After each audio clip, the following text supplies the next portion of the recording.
শান্তি চুক্তি নামে একটি চুক্তি হয়েছে, যেই চুক্তির কিছু ধারার কারণেই আসলে মূলত সরকার চাইলেও এই পার্বত্য অঞ্চলের বেশ কিছু আইনের পরিবর্তন বা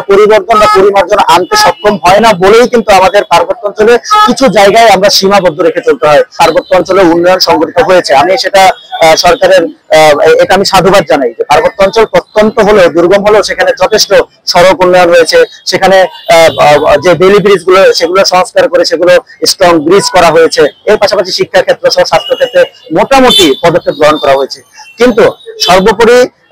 যে সমস্যাটা আসলে আমরা দেখতে পাই সেটা হচ্ছে যে একটি চুক্তি হয়েছে,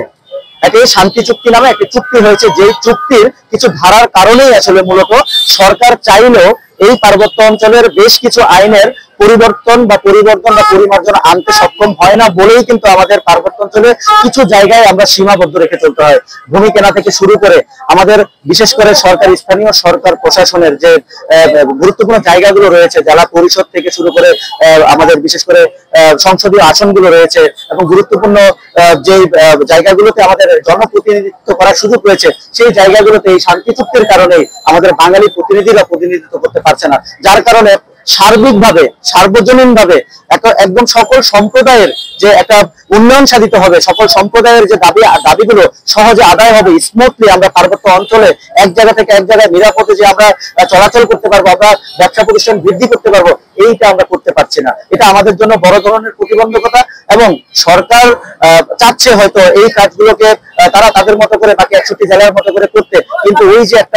একটা দলের করে যাওয়া চুক্তির কারণে আজকে হয়তো সেই চুক্তিটি বাতিল না হওয়া পর্যন্ত অন্য সরকার আসলে সেটা পদক্ষেপ নিতে পারছে না। তাই আমরা বরাবরের মতো আপনার মাধ্যমে আমি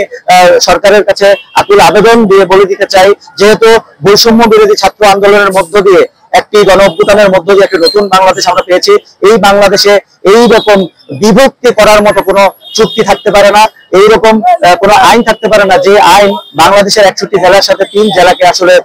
পরিবর্তন অর্থাৎ তুলনায় রাখবে, বিচ্ছিন্ন করে রাখবে। এই আইন আমরা বাতিল করার উদাত্ত আহ্বান জানাই এবং এই চুক্তি অবৈধ ঘোষণা করে প্রজ্ঞাপনের জারির মধ্য দিয়ে এই চুক্তিকে বাতিল করার জন্য অন্তর্বর্তীকালীন সরকারের মাননীয় প্রধান উপদেষ্টার নিকট আমি আপনার মাধ্যমে আহ্বানটুকু রাখছি, আবেদনটুকু।